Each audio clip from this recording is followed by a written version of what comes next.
Hey, Brother Wes White, we meet again. We meet again. We're on number 3 of a rack and stack. We've done what will this be, Randy? Number 9 since last Friday. So Whew, Friday, boy, Saturday, Sunday, Monday, Tuesday, what are we, Thursday? So under a week. yeah, 9 of them. absolutely crazy. We must be either gluttons for punishment or we love what we do and we do what we love. Which one? You know, I've read somewhere this guy named Randy and Wes talk about that a lot. So I think we just love what we do and do what we love. Yeah, and we've got an absolutely great guest today in the form of Steve Leslie for this particular round. And not only is he going to be an awesome guest, but he's a fellow podcaster. He is, and I know we love talking to guys that fall right into the wheelhouse of what we love to do, don't we? Oh, we absolutely do. I mean, because there's always a tip or a trick to pick up. So there is. What do you say we just get to him? You want to do that? Yeah, let's just get to him. Let's do it. I think that's good. You've had enough of me today anyway. Ditto, right? Yeah, thanks. I understand. All right, brother. See ya.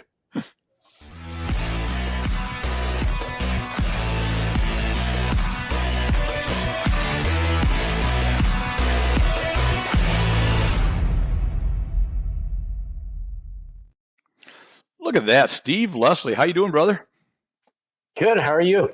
Doing well. Doing well. I got a shout out right off the get go, man. That Arizona-ish Southern shirt is doing you proud, buddy. I love it. I appreciate that. Since you're up in northern, like in the Yukon or someplace, you're up north of Barrie, right? Ontario, up in that area.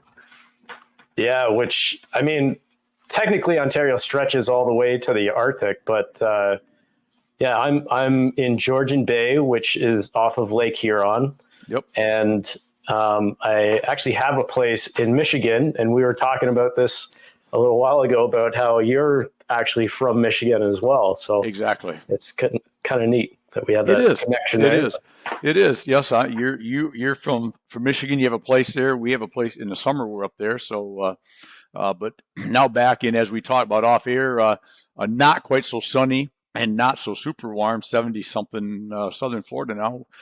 But hey, still beats snow and cold and ice and everything else. So we're blessed to be where I'm at and doing what I love. So, but thank you for coming on, man. I really appreciate it. As Wes and I were chatting in the our ever so popular with just ourselves pre-show banter, that we just really love what we do and do what we love, and we love all our guests and been very blessed. But a special place in our heart to talk to fellow podcasters, fellow marketers, fellow promoters, and brand ambassadors. So, man, just thanks for coming on. Thank you for having me. It's the podcasting world is really cool because I mean you get to meet so many different people from all over the place, and it's just a good excuse to have a great conversation. It is, and you know what I love about them is when you have good people with interesting conversations. And I'm sure a lot of people on their podcasting, and maybe you do with your Steve, and I'd be interested to know. I'm not a scripter. I have a basic idea what I'd like us to maybe talk about, but I'm more interested in what you want to talk about, and we'll bounce stuff back and forth and just have a 30-minute chat. But I typically I say the best, who I think of some of the best podcasts we've done on my end. And my favorites are the ones where I have zero notes.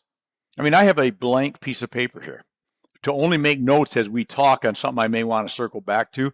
I just like to open up the conversation and start chatting with interesting, like-minded people and get their thoughts on things about building wins, which is what we're all about. So anyways, good stuff. So tell us about your podcast. So let's dive right into it. Tell us about your podcast. Bring it back up here. Promo Mind, right? Yeah. I started it just a few months ago, actually. Just launched it in September of this year. And the whole notion behind it is to help solopreneurs and small business owners develop creative ways to promote their business both online and offline. And the reason why I chose that is because I feel like I come from the contractor world as well. Mm-hmm. And I'm sure you can attest to this, where there's a lot of people that they get into business because they're really good at what they do, but they might not know the business side of it or how to sell or market themselves. Right. So in order to help facilitate that, especially in this next cycle of, where the economy is at, I can see a lot more people starting either their own little side hustle or maybe just starting their own full-time gig. And it just gives people an opportunity to learn a little bit more from entrepreneurs and just like what they've done to promote their own businesses to help them get some ideas for theirs. I think that's incredible that you're doing that, because you're right. Coming from the building trades world, I supply products into the metal roofing and post frame building industry. So I've done that for 4+ decades, and in a sorely needed, speak right, in this industry, right? People need to understand, I think, and become accustomed to being their own brand ambassador, right? They need to be accustomed to a statement that I like to talk about. I think I did an article a while back in one of the trade magazines titled "Visibility Equals Opportunities," right? And we just need to make ourselves more visible as a force multiplier. And the easiest way to do that is to do these kind of things right here, right? Yeah, absolutely. And I like the fact that you brought up industry magazines, because that's something that I did in my former career, is just looking for ways to build your own brand or build my own brand in the industry that I was in. And one of the ways that I did that was I reached out to a industry magazine. They're national, and started making articles for them as much as I could. Mm-hmm. Well, it does. It establishes the brand of Steve, which is the ultimate brand, right? I mean, you may, whatever you do, whatever your product, your service, your company is, it all comes back to, even in B2B, which is my world, it's still P2P, right? It's still people to people. There still is a buyer, whatever his title is. Could be owner, could be buyer, could be assistant buyer, could be branch manager, could be whatever term, but they're filling the role of buyer. And there's some guy like me filling the role of a salesperson, sales rep, manufacturer's rep, whatever title. But at the end of the day, it's two people trying to put a program together that's beneficial to both parties, right? And so we if the more that we can brand that opportunity as opposed to letting it go strictly transactional, both sides are going to win in that, aren't we? Yeah, absolutely. And when it comes to B2B, it's an interesting world, because I think a lot of people think that their only target audience is the dealer or the business that they're selling to. Whereas if you can look beyond that and see and say like, okay, well, how else can I support you in this? Because with a B2B business, you're essentially a partner, right? Like, you're a supplier of this business, and this business can't succeed without your help, and vice versa. So it really is kind of an undisclosed partnership, so to speak. Right. And like, I come from that world as well, and just starting to look at, okay, how can we better support, not just with, if you go to trade shows and you have brochures or whatever, you have other dealerships that are coming in, or, other contractors that are coming to check out your booth or, connect with. Whereas if you can understand what problems they're having, or what sort of challenges they're having, whether it's maybe they need something to showcase to the client, like you come from the roofing industry, so maybe there's a way that you can better help that contractor showcase the product that you're supplying, so that the end customer can make an easier decision, and then that way it doesn't hold up the job or maybe cause them to look elsewhere.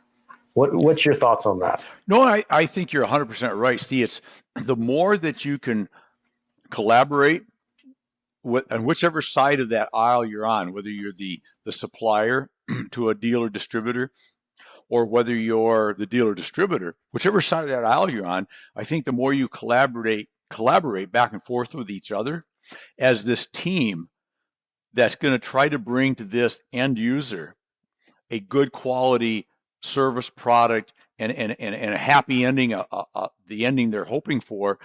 I think you elevate both sides of that distributor, supplier team to really brand yourselves as a group, like you said, as opposed to just, I'm just a guy selling you something and you're just a guy that's going to buy it and go sell it. Let's take it direct to that homeowner, direct to that end user as a group together, saying we support each other as opposed to just a transactional again, right? And so I love that idea of supporting my fellow in my world. I love to support any of my customers, friends that will allow me to, that understand the value of doing that. Let's get on and chat about you. I have you on my podcast. Let's do a live event from your show when you have an open house or a distributor show or whatever you're doing. The more things that we can do that to send that message to the end user that we have each other's back, right? We're a team here. You're not dealing with just somebody that's going to dump some product on you and run. So I agree 100% with that. Yeah, absolutely. And I mean, I've heard you speak before about how sometimes the supporting your customers is just you taking a 10-second video, just telling you how much you appreciate them. Like there was, I forget which podcast it was, but you were sharing this story. Maybe I should let you share it, but go ahead. There was a story. I'm going to watch and see if you got it right, though, Steve. There's a test. Yeah. So the story that you shared was that you were either sitting on the couch or sitting in a chair, and you just happened to pull out your phone and record a selfie video of you just going like, "I love you," and there was nothing spoken. You just sent that to one of your customers, and the guy responded saying, "I've had the worst day ever, and just receiving that was just made my day." And so you get it when it's like, it's not just about sales and whatnot. It's about being a human being to people and understanding like there's challenges that they're going through. How else can I support them, right? Exactly, and I'm impressed, and thank you that you remembered that story, because that's exactly what it was. And early on in my transition from this old school road warrior, which is what I always was, still enjoy that part, but 80,000 miles of driving and who knows how many hours of flights and rental cars and all that stuff. I used to call it the politician tour, right? Kissing babies and bro hugging and burgers and beer in the evening and coffee and donuts in the morning and pizza pie lunches, and love all that. Still do it. But when I discovered this whole idea of virtual and what you can do to be a force multiplier, one of the things that I found works so well, and I'll be honest, I have probably fallen off it a little bit, and I'm going to use this as a reminder to get back on it, is I used to love, Steve, if I'm going to send a quote to you, right?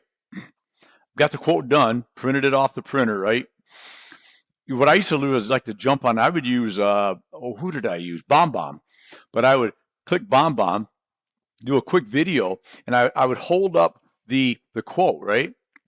And I say, "Hey, Steve, it's Randy. I got your quote done. It's in the email here. You can click on the PDF. But right here, line 7, 9, and 23 are the 3 products that are the most interesting to you that we talked about. These are the ones you want to focus on, but I took the liberty, of putting some other thing, blah, blah, blah, right?"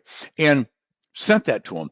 You wouldn't believe how many times a customer would call and go, "Wow, nobody's ever sent me a video, period, let alone actually showing me the quote that I'm now looking at. And as I look at that, I'm going, yep, he's got, line 4, 7, and 27 is right there. So there's a lot of things like that you can do to establish yourself as somebody that's a little more interested maybe in them as a person, interested in them as something more than just a transaction, right? Yeah, absolutely. It's looking for ways to add value to them and to make sure that they understand that you understand them and you're listening to them. And like one of the things that I got to admit, that what you did with the quote, that's something that I haven't thought of. And I think that it's absolutely brilliant. So good for you for doing that. The one of the ways that I would help our customers, going back to the start of the pandemic, we had the most confusing set of lockdowns in Ontario, and I guess Canada in general, but Ontario was so confusing, especially in the swimming pool industry, because at first they were talking about, like, the governments were just saying, nobody do anything, like stay home, right? Right. And then they released a list of businesses that were essential, which was basically everyone and their dog. and then they would come out with updates like every day or at least once or twice a week. And so trying to keep up with everything, as you've got customers calling you, you're trying to determine, okay, when will I actually be able to do a job? Should I worry about changing dates or having concrete lined up? What do I have to do, right?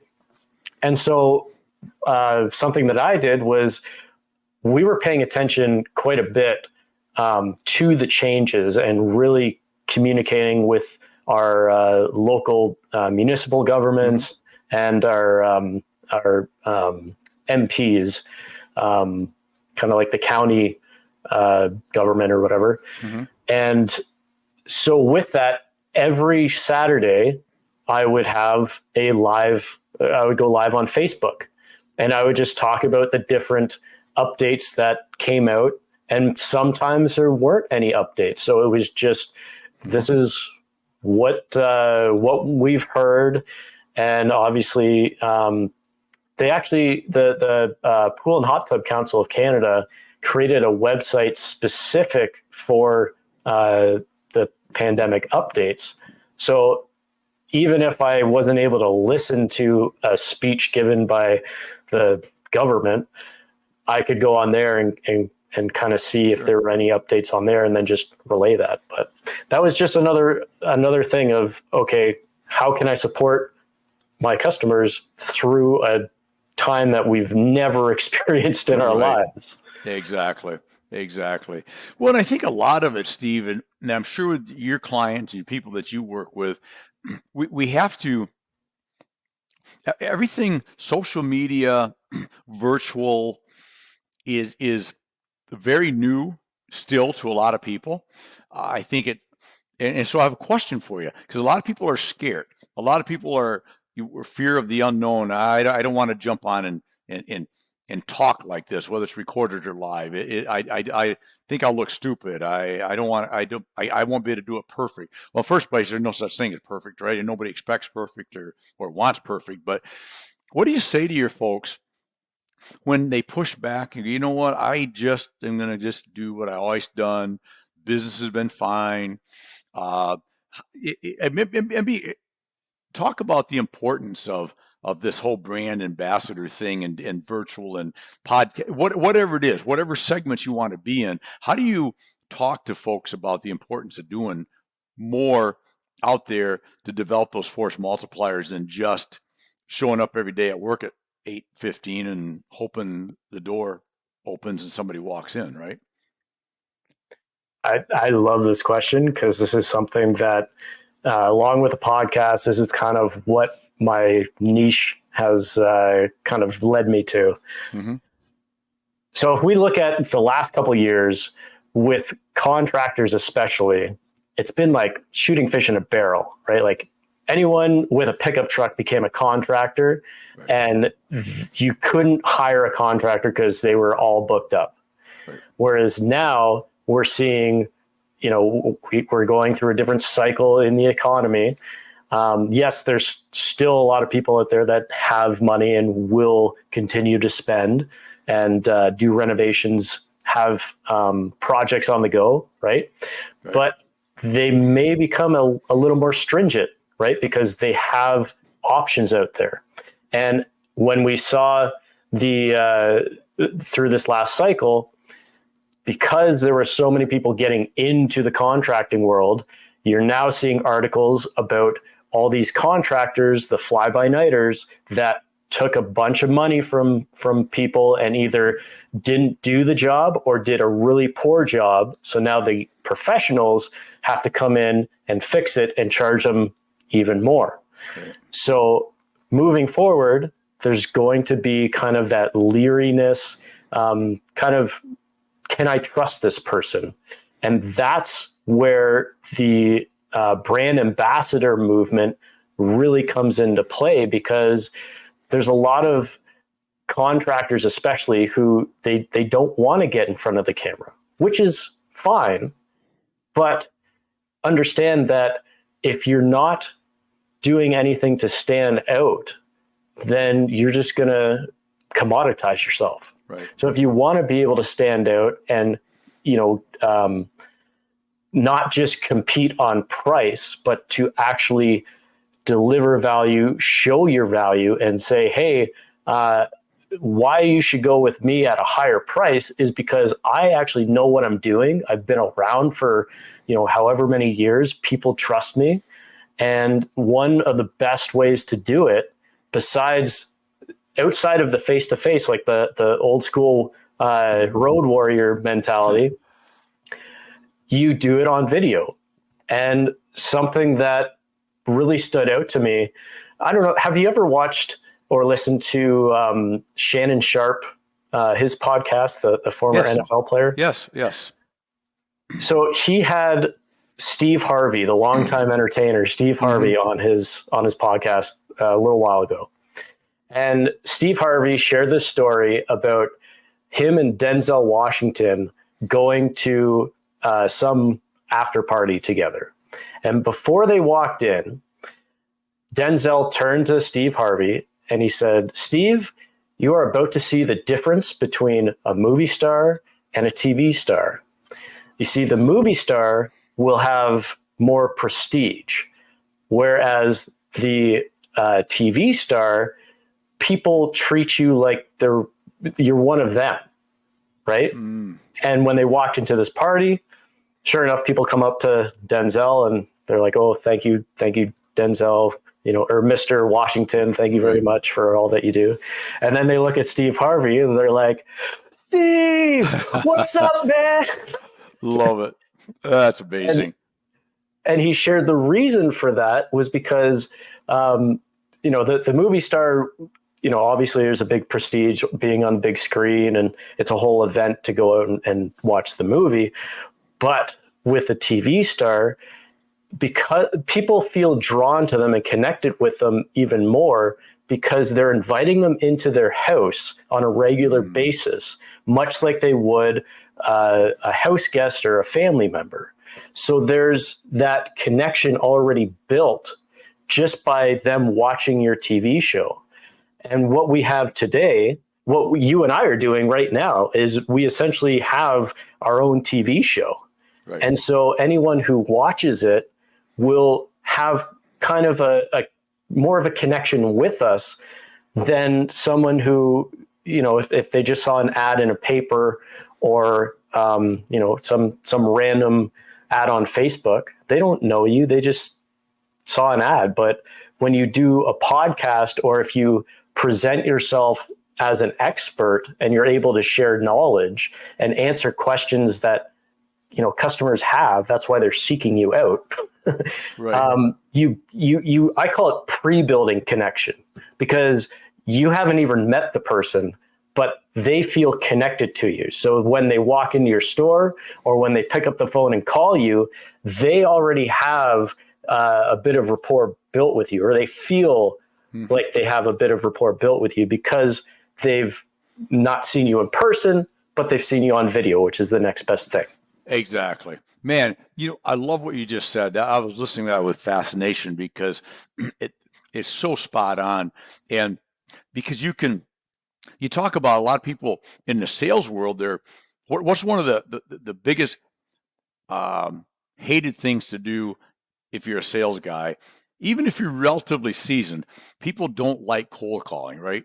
Generally speaking. But in today's world, if you do it right as a brand ambassador and you do it right using all the video and the virtual that's available, as you build a audience out there, as you build a reputation out there, most of those calls will be warm calls at minimum, right? Because like you said, they never met you when you walked in for that first appointment, but they, like you said, they feel like they knew Steve Harvey because they saw him 2 nights a week on his game show and everything else that he did, right? Well, I follow him on Facebook. He's a cool dude. I like him a lot, by the way.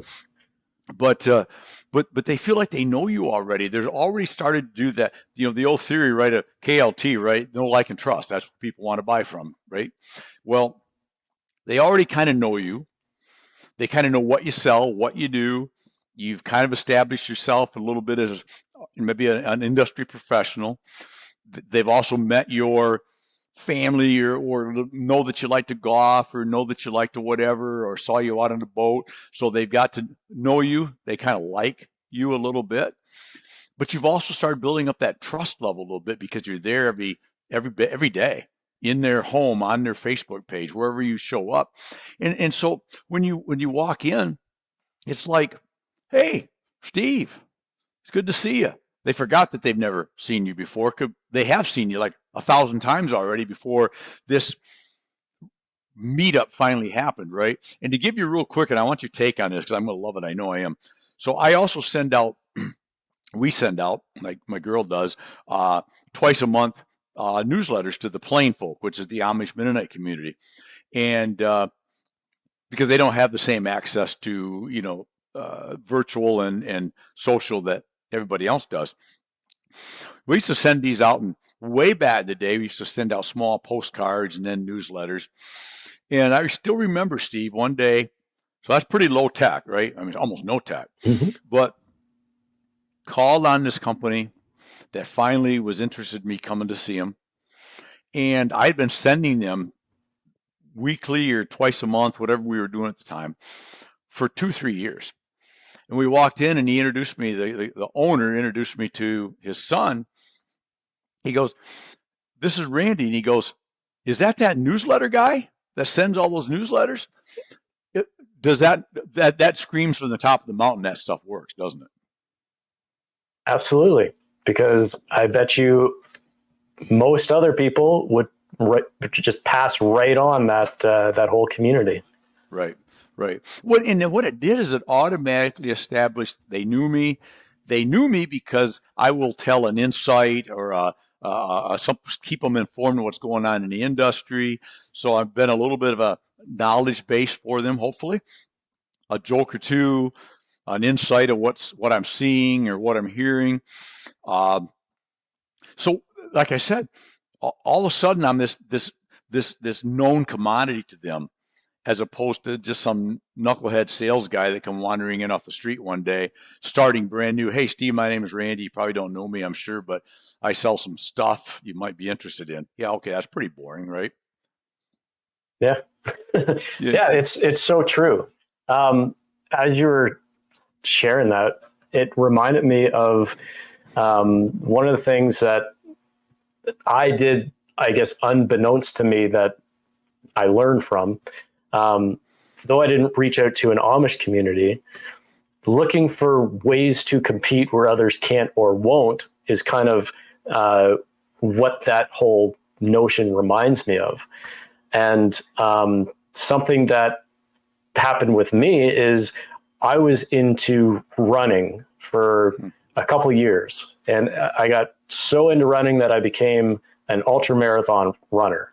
Wow. And I was running like 50Ks, 60Ks, and I did 100K before like I had to take a long break. But while I was doing that, I was posting about my runs, and there's an app called Strava that you can record where you've gone, and just it tells you how far you've run and all that. Well, I would have my customers coming in and commenting and like asking me advice on getting into exercise and working out and stuff like that. And all of a sudden I saw a whole different avenue for a value add, because now I wasn't just the guy who was, selling them pool equipment, but I was also giving them advice on how they could actually better their lives and just by getting out and walking. So it was a whole different avenue of value adds, I guess, just by paying attention to what my customers were saying to me. Mm-hmm. So that's an interesting fact you just said right there. You actually listen to what your customers were saying. Isn't that a novel idea at times? Am I wrong? I mean, as sales guys, and I've been doing this 4+ decades.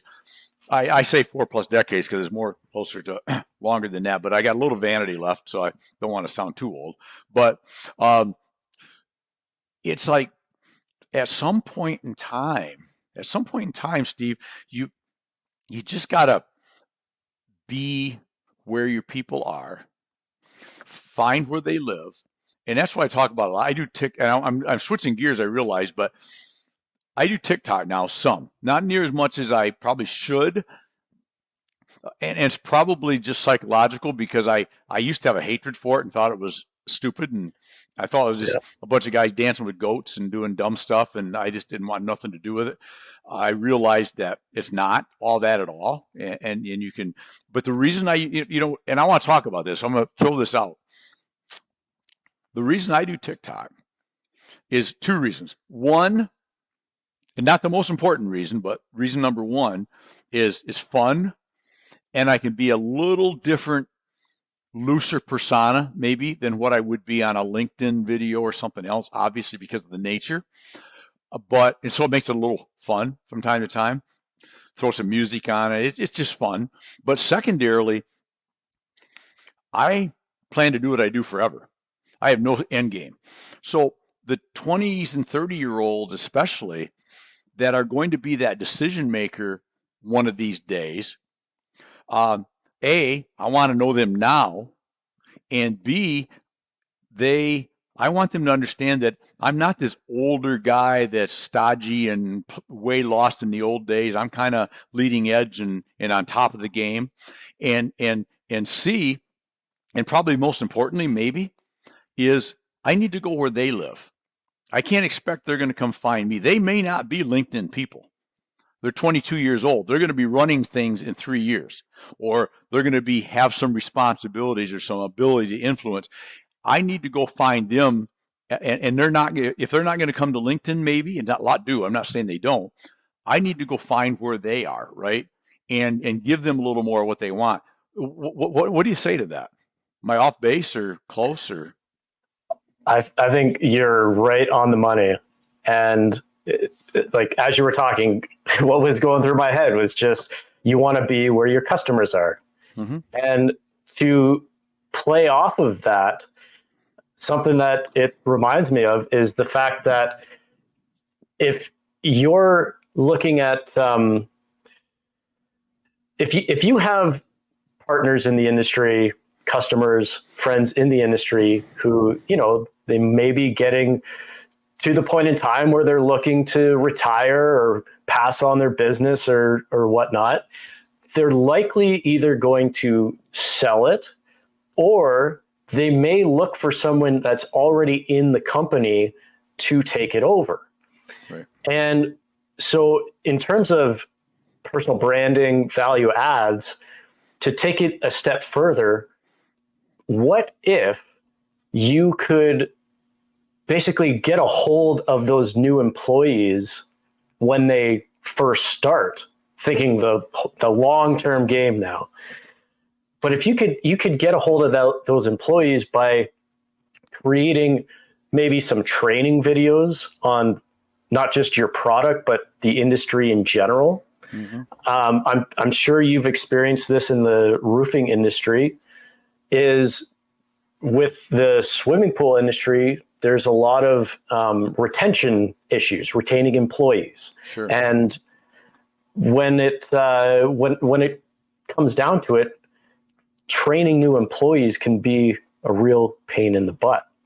So what if you created videos either having on TikTok or YouTube where people are going to go search, how do I do something, or what do I need to do? What do I need to know about a product?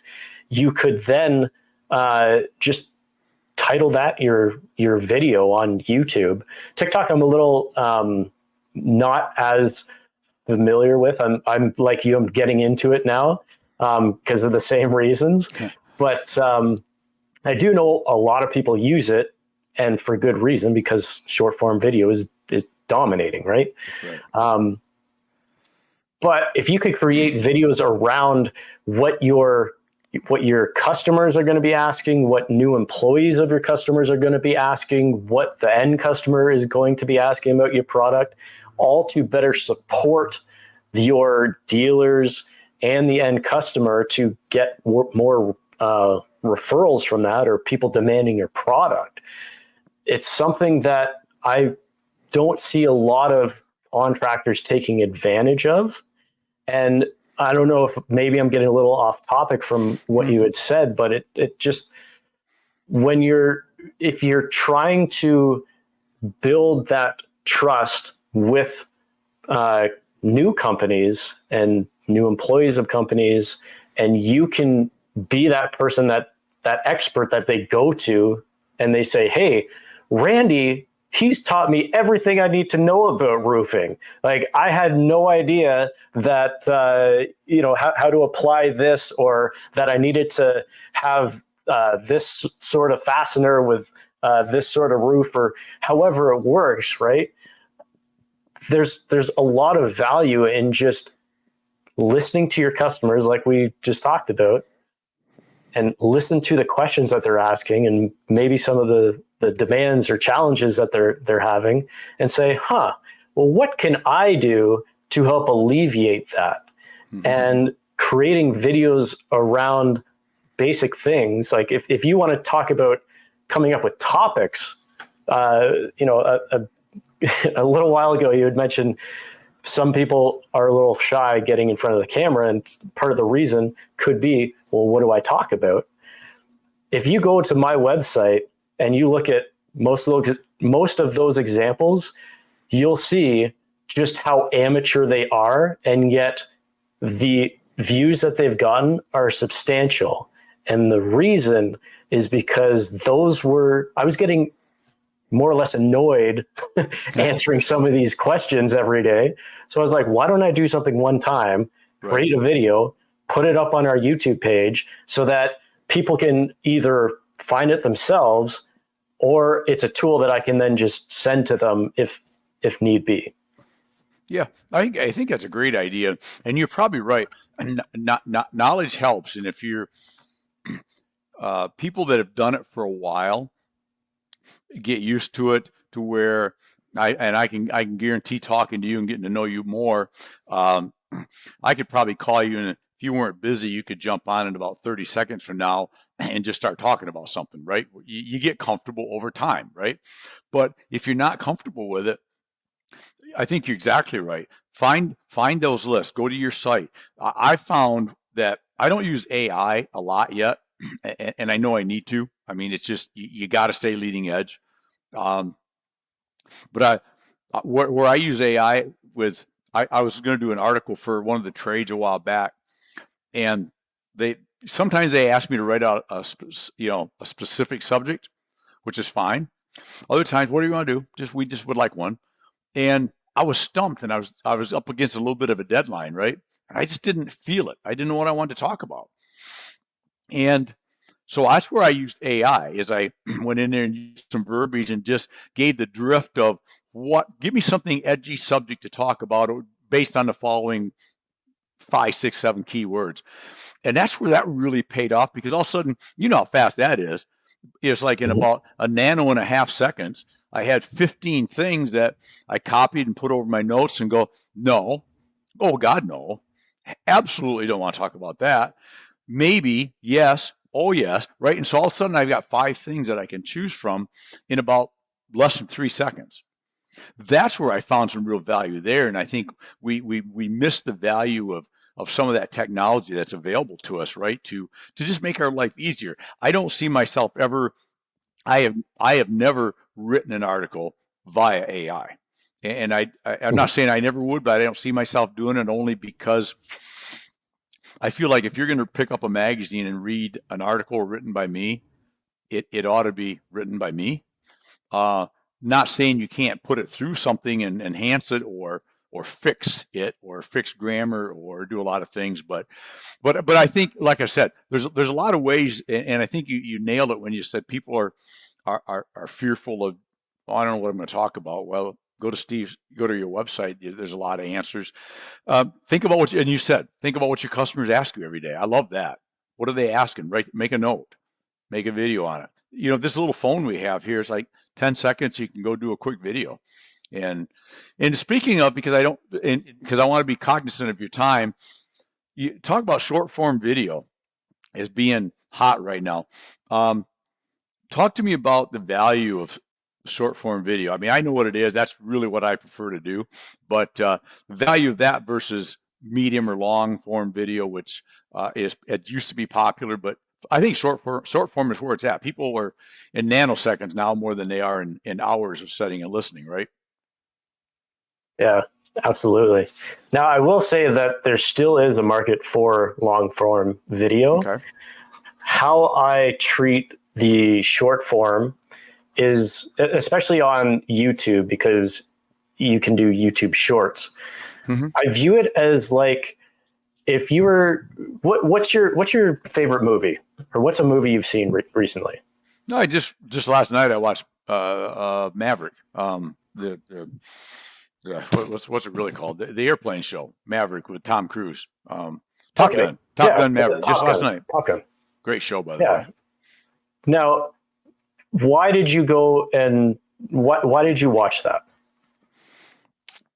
Because we watched the first one. I enjoyed the first one many years ago. Heard a lot of great things about, great reviews. Everybody I talked to, everybody here says, "Oh my God, that's the greatest movie ever." The flight sequences are amazing.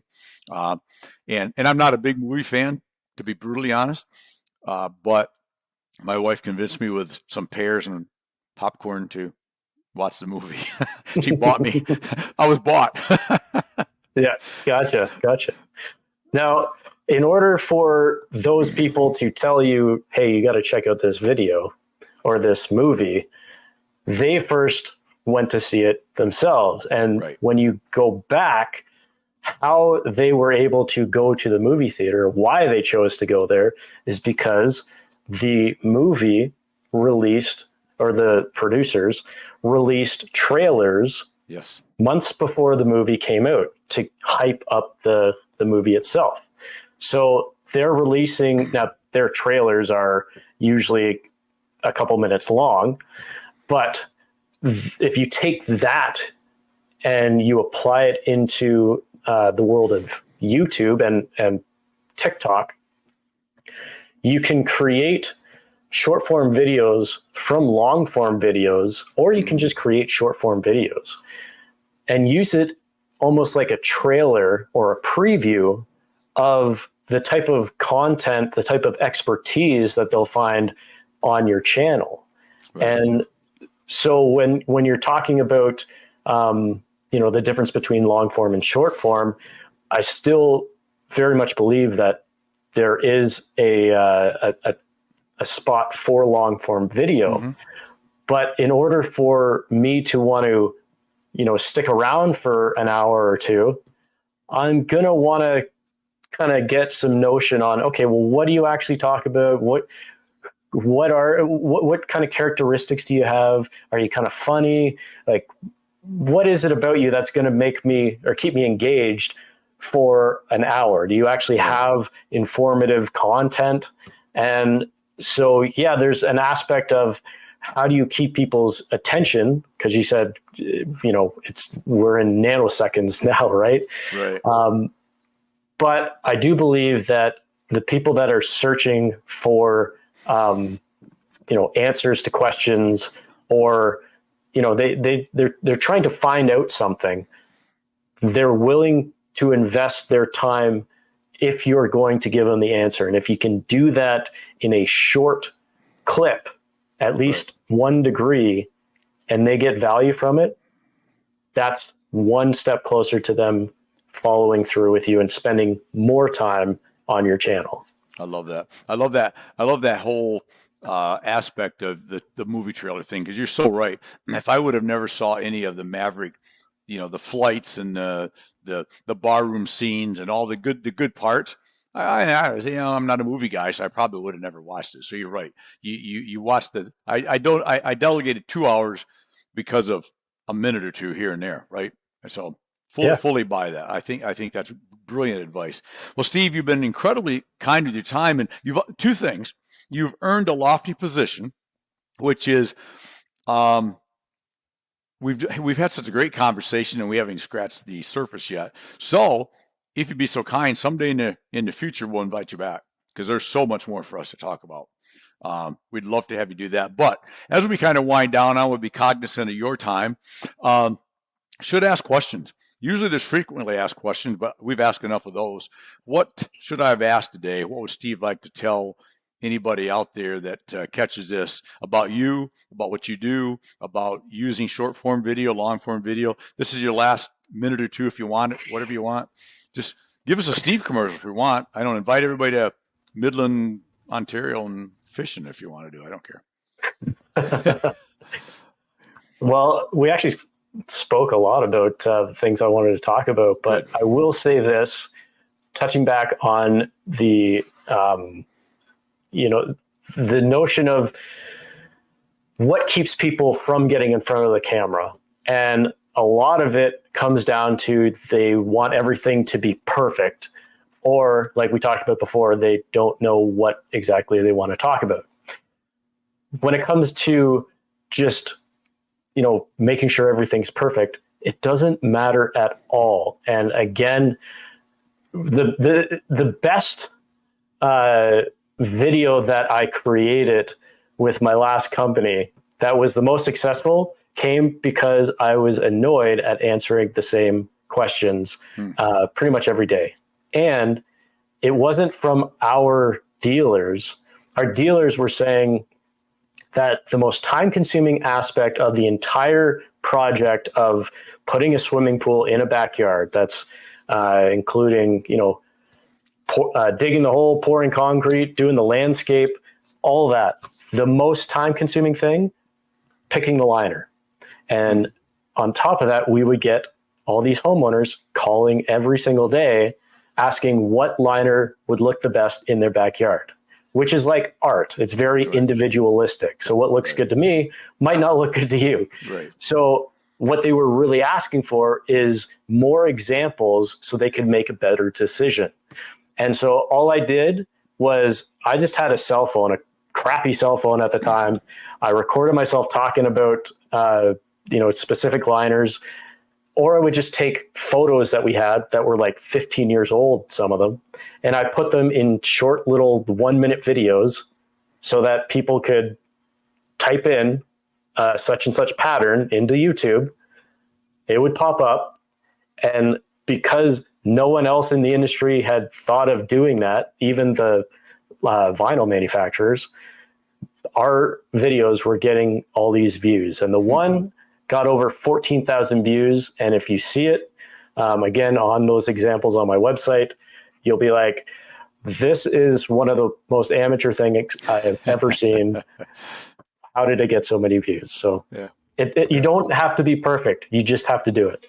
Exactly. It's a term I've used a lot of times when I talk with anybody that's interested in is there is something to be said for done is better than perfect, because perfect doesn't exist anyways, and the bar will continue to move, and nobody's expecting. I don't even think people would respond to perfect that well. They don't want that perfect studio production, right? They just want to see normal people talking about their product, service, thoughts, whatever the case may be. That's what plays well today, right? Not this perfect Hollywood studio production on a soundstage someplace. Look, right? That's not what people expect or want. So I think you're spot on.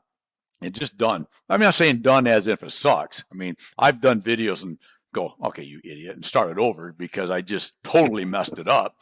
But I found that I don't worry about the humming and umming and oopsing and stuff. I mean, if it's basically I get with you and you understand Randy's telling you what he thinks, and if I'm going, so Steve, yeah, that's I just keep going. I don't go back and change that every time, because I don't think people want to, again, know, like, and trust. They want to get to know you, like you, and trust you. And real people don't speak perfect, right? Real people don't do anything perfect. Real people are just talk to you as a normal person and tell you what they think and know and believe you need to know. So good advice, as I knew it would be. Steve, thank you so much for being on today. I greatly appreciated it. Any parting words, or we'll get out of here, let you go have dinner or something? Well, I appreciate you having me on, and big shout out to Wes for all the background stuff here. And yeah, I want to have you on my podcast one day soon too, as well. Always. I'm there. You let me know, I'll do it. You got it, buddy. Right on. All right. Thank you, my man. Appreciate you, Steve. Have a great day. All right, buddy. Take care. You too. All right. There you go. That was the Steve Leslie. And I'll tell you what, check out his podcast, check out his Facebook and LinkedIn and everything else that he does. Check out his YouTube. The guy's a real pro. The guy's really, really good at what he does. If you can't tell by watching that, then you obviously were sleeping through it. So anyways, thanks for joining again on Building Wins Live. We love what we do and do what we love, because we get up every day and we live it, love it, own it, and go out like we always do and make today your best day ever until tomorrow. Cheers, my friends.